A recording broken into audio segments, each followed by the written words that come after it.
bu tush ko'rilsa ko'rilmasa asli dalilki demoqchiman. Haqiqatan o'sha tush haq bo'lsa shunda aytilinganidek, ya'ni ularga xushxabar bor, najot yengillik yaqin, bu aniq narsalar. Lekin men bu yerda boshqa bir narsaga tanbeh bermoqchiman-da, mana shu narsalarni bir-biriga bog'lash. Hattoki buni o'sha g'azo ahli qilsa ham, ehtimol bir saroy mulla ham, ehtimol bir johil sufi mushrik ham, shunaqangi bir pirlardan madad so'rab yuradigan, u ham xuddi shu ishni qiladi-da, ko'rasiz, keyin u ham chiqadi. Men ham tushimda Rasulullohni ko'rdim. Rasululloh aytdilar, "Men odamga ergash" dedilar. Rasululloh aytdilar, "Men bunday qilish kerak ekan." Rasululloh aytdilar, "Menga senga qo'yilman" dedilar. Deb chiqadi ertaga ko'rasiz bitta odam. Va chiqib kelyapti ham, hozir ko'ryapsiz-ku. Tushimizda unday qiluvdik, Rasululloh kirdilarda bunday dedilar. Qaysi birini keyin siz buni ajrata olasiz? Haqiqatan Rasululloh sollallohu alayhi vasallam tushiga kiryaptimi bularni o'zi? Bu katta bir fitna eshigini ochib qo'yadi bu odamlarga. Hammasi o'tirib keyin 30 pora Qur'onni bir o'tirishda o'qisang, tushingda Rasululloh kirar ekan. Yoki ba'zilar aytadi, "Men 10 mingta salovat aytdim, tushimga Rasululloh kirdi" deydi. Keyin o'tirib olib hammasi 10 mingtadan salovat aytadi. Ha, yaxshi narsalar, lekin buni bir-biriga bog'lashlik hech qanaqa asosi yo'q. Kim mana shunaqa qilsa shunaqa bo'ladi degan narsa yo'q. Yoki keyin o'shandan keyin ko'rilgan tush o'zi haq degan narsa ham yo'q. Boshiga musibat tushib turgan odamni ham tinch qo'ymaydi shayton. O'ylamangki demoqchiman, g'aza ahli bo'lsa, qiynalib yurgan bo'lsa, tavhidda, jihodda sobit turib yurayotgan bo'lsa, shahid berayotgan bo'lsa, bu degani bo'ldi. Endi ulardan nima narsa chiqsa, hamma narsa ana shulardan bo'lyapti, demak bu haq ekan degani emas bu. Shayton ularni ham fitnalashga harakat qiladi. Kerak bo'lsa mana shu tush bilan, kerak bo'lsa mana shunaqangi o'zi shariat buyurmagan amallarni qilish bilan. Mana shuning uchun men bu narsadan ogohlantiryapman. Tushiga u odamni bilmayman. Va tushda aytilgan gap aytyapmanki, tushda aytilmasa ham o'zi ma'lum narsa. Lekin bunaqa tushlarga endi shunaqa katta umid bog'lab, bunaqa amalga shuni bog'lab qo'yish, bu narsalar to'g'ri emas. Umid bog'lab, bunaqa amalga shuni bog'lab qo'yish, bu narsalar to'g'ri emas.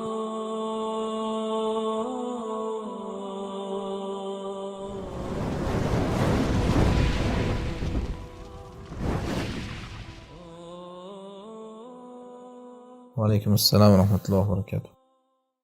Aytadilar, kuni kecha g'azolik bir qori birodar ustoziga bir o'tirishda 30 pora Qur'onni yoddan aytib berishga tayyorgarlik qilayotgan ekan. Kechasi uxlayotganida tushida Muhammad sallallohu alayhi vasallamni ko'rdi. Rasululloh bu birodarga: "Ey g'azo ahli, sizlar yuzimni munavvar qildingiz. Alloh ham yuzlaringizni nurli qilsin" deb 2-3 marta takrorlabdilar. Keyin g'azo ahliga xushxabar ber, najot va yengillik yaqindir debdilar. Bu katta bir nusratga bashoratmi debdilar. Endi bu tush ko'rilsa ko'rilmasa, bu aytilgandek bo'lishi aniq narsa, ya'ni. Haqiqatan inshaalloh ular sabrga yarasha qiyomat kunida o'zlariga ham Rasululloh sollallohu alayhi vasallamga ham faxr bo'ladi.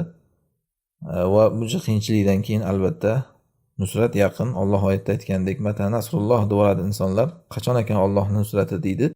Agar shu darajada qiyinchiliklar bo'lsa, ala inna nasrullohi qarib. Bu qo'ylarki Allohning nusrati yaqindir deganlar. Ya'ni oyatda shunday degan Alloh. Va shahidlar yastabshiruna billazina lam yalhaqu bihim min khalfihim, hali ortdan uyaga yetmagan birodarlarga xush xabarlar berib turadilar degan Alloh. Ala inna awliya Alloh la khawfun alayhim va lahum yahzanun allazina amanu va kanu yattaqun lahumul bushra fil hayati dunya va fil akhirah. Allohning avliyolari, ularga hech xavf yo'q va ular mahzun bo'lmaydilar. Ular iymon keltirgan, taqvo qilgan kishilar, ularga hayot dunyoda xush xabarlar berib turiladi degan. O'sha xush xabarlardan biri Rasululloh sollallohu alayhi vasallam hadisda aytganlaridek, "Ar-ru'ya solihah yarahal mu'min aw turalah." Solih tush mo'min o'zi ko'radi yoki unga boshqa bir kishi uni ko'radi deganlar. Hammasi mana bu narsalar, bu tush ko'rilsa ko'rilmasa asli dalilki demoqchiman. Haqiqatan o'sha tush haq bo'lsa shunda aytilganidek, ya'ni ularga xushxabar bor, najot yengillik yaqin, bu aniq narsalar. Lekin men bu yerda boshqa bir narsaga tanbeh bermoqchiman-da, mana shu narsalarni bir-biriga bog'lash. Hattoki buni o'sha g'azo ahli qilsa ham. To'g'ri, musibatda turgan odam, haliga cho'kayotgan odam cho'kka osiladi degandek, har qanaqangi qiyinchilikda turgan odam har joydan yorug'lik, nur istaydi. Hatto bir tusham, oddiy tusham unga bir gazagiga dori bo'lib, juda qattiq xursand bo'ladi o'sha narsadan. Buni qamoqda ko'rgan, o'tirgan odam ham biladi. Shu tushlarga qattiq umidvor bo'lib qoladi odam. Yoki bir musibatda turgan odam ham hamma o'z boshidan mana musibat o'tkazib ko'rgan biladi. Hamma narsadan umid qilgich bo'lib qoladi odam. Mana shundan keyin o'sha tushlarga qattiq e'tibor berib yorish yoki mana shunaqa bir amallarga, garchi o'zini shariat buyurmagan bo'lsa ham, katta amal sanab olib o'shani keyin shuni ortidan katta narsalar kutib yorish odamda sodir bo'ladi. Men shu narsaga hozir tanbeh bermoqchiman. Masalan qarang. Tepada aytilyapti, bir odam bir o'tirishda 30 pora Qur'onni yodlab aytib beribdi. Keyin tushda Rasululloh sollallohu alayhi vasallam ko'ribdi. Ha, yaxshi, tush ko'rganligi ehtimol haqdir ham deylik. 30 pora Qur'onni aytib berganligi ham yaxshi narsa, mayli, zo'r ish. Lekin mana shu narsalarni bir-biriga bog'lab qo'yish ertaga yomon oqibatlarga olib keladi. Hozir buni g'azodagi bir odam chiqib qilgan bo'lsa, ertaga ko'rasiz. Bitta boshqa tomondan bir ehtimol o'zi bir munofiq ham qiladi bu ishni. 30 pora Qur'onni bir o'tirib o'qib beradi-da. Ehtimol bir saroy mulla ham, ehtimol bir johil sufi mushrik ham, shunaqangi bir pirlardan madad so'rab yuradigan. U ham xuddi shu ishni qiladi-da, ko'rasiz, keyin u ham chiqadi. Men ham tushimda Rasulullohni ko'rdim. Rasululloh aytdilar, men odamga ergash dedilar. Rasululloh aytdilar, men bunday qilish kerak ekan. Rasululloh aytdilar, menga senga qo'yilman dedilar. Deb chiqadi ertaga ko'rasiz bitta odam. Va chiqib kelyapti ham, hozir ko'ryapsiz-ku. Tushimizda unday qildik, Rasululloh kirdilar-da, bunday dedilar. Qaysi birini keyin siz buni ajrata olasiz? Haqiqatan Rasululloh sollallohu alayhi vasallam tushiga kiryaptimi bularda o'zi? Yoki ulamolar aytganki, shayton men Rasulullohman deyveradi. Rasululloh hadisda aytgan narsa shayton mening suratimga kira olmaydi deganlar. Lekin shayton men rasulman deya olmaydi demaganlar. Buni biz ko'p aytdik, buni 10 martalab aytdik, tafsir darslarida aytdik. Mana tushda Rasululloh degan nima narsalar nazarda tutilgan Yusuf surasining tafsirida alohida batafsil to'xtaldik bunga. Va yana o'zi tush ta'birlarida ko'p to'xtaldik. Tushda Rasululloh nimalarga o'zi dalolat bo'ladi. Bu juda ham bir chalkash narsa. Ko'p odamlar o'sha yuqorida aytilgan hadisdan mana shunda aldanib chalkashib ketadi. Ya'ni tushda ko'rgan Rasululloh deyilgan har qanday narsani Rasululloh deb o'ylab olaveradi. Buni ortidan katta fitna chiqadi demoqchiman. Shuning uchun bu tush nimaligini biz Allohga havola qilamiz. Bu tushdagi aytilgan gap tushsiz o'zi Qur'on sunnatda ham aytilgan deyapman mana. Ammo bunaqa qilib mana bu narsalarni bir-biriga bog'lab tashlash kerak emas. 30 pora Qur'onni bir o'tirishda o'qib bergan ekan, shuning tushiga Rasululloh kirdi.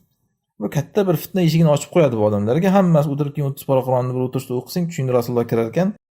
Yoki ba'zilar aytadi, men 10 mingta salovat aytdim, tushimga Rasululloh kirdi deydi. Keyin o'tirib olib hammasi 10 mingtadan salovat aytadi. Ha, yaxshi narsalar, lekin buni bir-biriga bog'lashlik hech qanaqa asosi yo'q. Kim mana shunaqa qilsa shunaqa bo'ladi degan narsa yo'q. Yoki keyin o'shandan keyin ko'rilgan tush o'zi haq degan narsa ham yo'q. Yoki o'zi 30 pora Qur'onni bir o'tirishda o'qib berish ham o'zi fihi nazar bo'lgan gap bu ham, ya'ni. Uni mayli, yaxshi yodlab, lekin bir o'tirishda o'qib berish kerak degan narsa. Qur'on tushgan zot Rasululloh sollallohu alayhi vasallam uni bir o'tirishda o'qimaganlar hech qachon. O'sha Qur'on olib tushgan Jabroil ham bir o'tirishda o'qimagan uni. Uni Ramazonda mana 30 kunda bir marta xatm qilganlar Rasululloh sollallohu alayhi vasallam. Ha, juda bo'lsa vafotlaridan oldin 2 marta xatm qilganlar bor yo'g'i. Bu narsa o'rnida gapirildi-ku, ya'ni Qur'onni bir o'tirishda o'qib tashlash hech qanaqangi bir katta fazilatli ish emas aslida. Aksincha bundan salaf solihlar, sahobalar, tobiinlar ogohlantirganlar. Hasan Basri rahimahulloh aytganlar, sizlar Qur'onni marhala kechqurunni esa tuya qilib oldinglar deganlar. Ya'ni odam bir tuyada kechqurun bir bosqich bilan yo'l bosib o'tadi-ku, marhala degan bir astanovka, ya'ni bekat. Sizlar bir kunda falon Qur'on o'qiyapman deb, xuddiki bir kechada men 400 kilometr yurib qo'ydim deydi-yu ba'zilar, mana 500 kilometr yurdim deydi.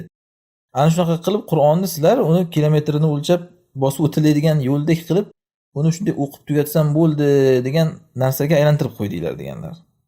Xuddiki mana yo'lda kilometrni bosib o'tsak bo'ldi-ku, qizig'i yo'q, nima bo'ladi undan qat'iy nazar. Sizlar Qur'onni shunday qilib qo'ydinglar.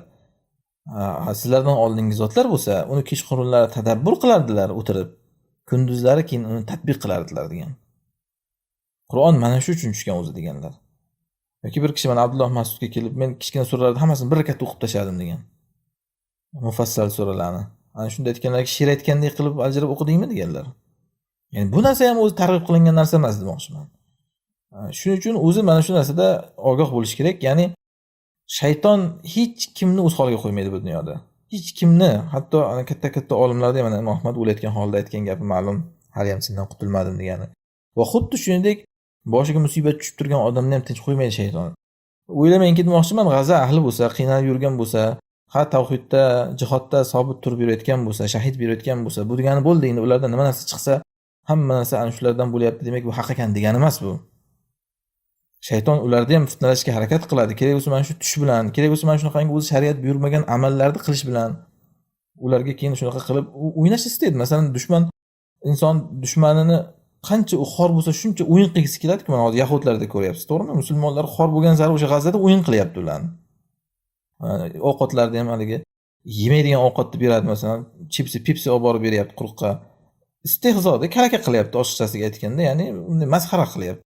Yoki unaqangi sirok o'tib ketgan ovqatlarni beradi. u dushman, chunki u dushman shunaqa qiladi. Dushmani qiynalayotganda battar uni insoniyatiga tegib shunaqangi o'yin qilishni istaydi u bilan, ya'ni. Xuddi shu narsa aytmoqchimanki, shayton bilan ham inson o'rtasida sodir bo'ladi.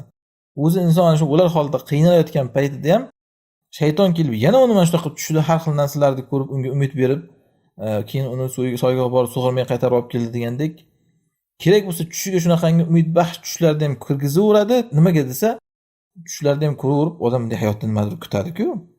Va u odamni ko'rgan tushiga qarab yoki bugun ertaga bo'lib qolavermaydi, lekin keyin uni shayton ana shunaqa qilib umidsiz qilishni istaydi. Jonga tegdi, tushda ham ko'rdik, bo'lmadi ham baribir, o'ngimizda so'radigan bo'lmadi baribir. Hammasiga tupurdim devoraydigan darajada odamni ana shunaqa o'yin qiladi shayton, ya'ni. Mana shuning uchun men bu narsani ogohlantiryapman. Tushiga u odamni bilmayman. Va tushda aytilgan gap aytyapmanki, tushda aytilmasa ham o'zi ma'lum narsa, lekin bunaqa tushlarga endi ana shunaqa katta umid bog'lab, bunaqa amalga shuni bog'lab qo'yish, bu narsalar to'g'ri emas. Bu ham bir shayton fitnalaridan bo'lishi mumkin. Bundan ogoh bo'lish kerak, ya'ni. Allohu a'lam.